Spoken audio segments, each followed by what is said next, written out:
Hi friends, வணக்கம் and welcome to எங்கள் வீட்டு சமையல். நம்ம இன்றைக்கி வந்து 3 விதமான எக் தோசை எப்படி பண்ணணும் அப்படின்றது தான் பார்க்க போகிறோம். வாங்க வீடியோக்குள்ளே போகலாம். இந்த வீடியோவில் ஒரு உடனடியாக செய்யக்கூடிய தோசை ரெசிபி தான் செஞ்சு காட்ட போகிறோம். ஒரு கப் தோசை மாவும் உங்களுக்கு முட்டையும் இருந்தாவே போதும். 3 விதமான முட்டை தோசை நம்ம செஞ்சிடலாம்.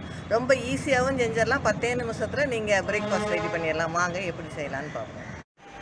இட்லி மாவு, முட்டை, மிளகுத்தூள், உப்பு இந்த பொருள் வச்சு தான் நம்ம வந்து 3 விதமான முட்டை தோசை ஊற்றி காமிக்க போகிறோம். ஃபஸ்ட்டு வெரைட்டி எக் தோசையில் நம்ம வந்து முட்டையை உடச்சிட்டு அதுலேயே வந்து நம்ம மாவையும் கலக்க போகிறோம். ஒரு முட்டை இப்போ உடச்சி விட்டுருக்கோம், அதில் கொஞ்சமாக உப்பு சேர்த்துருக்கோம். இதை வந்து நல்லா மிக்ஸ் பண்ணிக்கோங்க. மிக்ஸ் பண்ணிவிட்டு அடுத்து வந்து ஒரு குழிக்கரண்டி நம்ம வச்சுருக்க இட்லி மாவே நம்ம யூஸ் பண்ணிக்கலாம். இந்த ஒரு குழிக்கரண்டி மாவை வந்து இந்த முட்டையோடு சேர்த்து இதை வந்து நல்லா மிக்ஸ் பண்ணிக்கோங்க.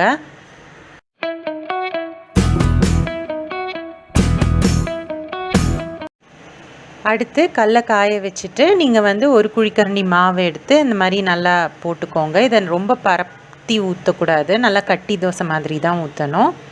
சுற்றி எண்ணெய் விட்டுக்கோங்க. ஒரு சைடு வெந்ததும் இன்னொரு சைடு திருப்பி போட்டுக்கோங்க.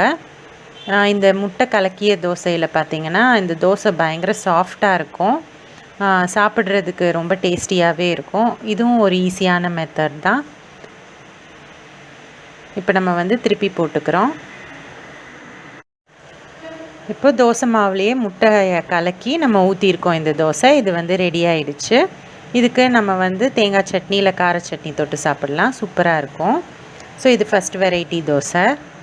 இப்போது நம்ம நெக்ஸ்ட் வெரைட்டி எக் தோசை பார்க்க போகிறோம். இதுக்கு வந்து கல் சூடான பிறகு நம்ம வந்து வச்சுருக்க தோசை மாவை நல்லா பரப்பி நல்லா மெல்லிஸ் தோசை மாதிரி நம்ம வந்து விரிச்சிக்கலாம்.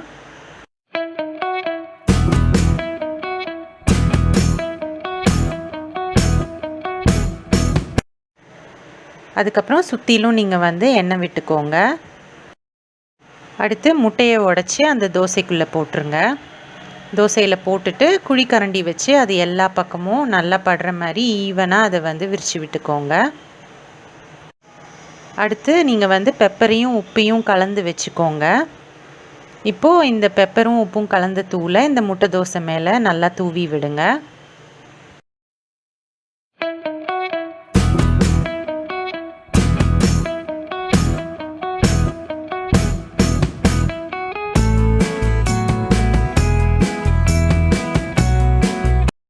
இது வந்து ஒரு சைடு நல்லா வெந்த பிறகு திருப்பி போடுங்க.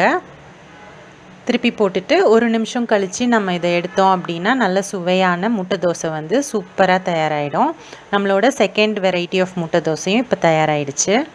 மூணாவதாக நம்ம வந்து ஹாஃப் பாயில் முட்டை தோசை ஊற்ற போகிறோம். இதுக்கு அதே மாதிரி கல் சூடான பிறகு ஒரு குழிக்கரண்டி மாவை எடுத்து நல்லா விரித்து விட்டுக்கோங்க மெல்லிசா.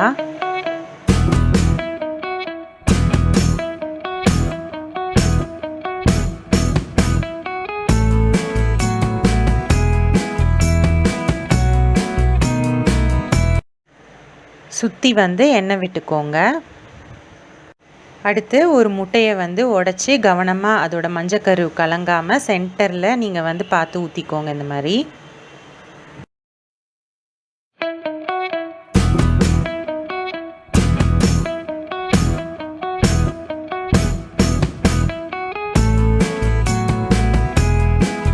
மேலாப்பில் மிளகுத்தூளும் உப்பும் தூவிக்கோங்க.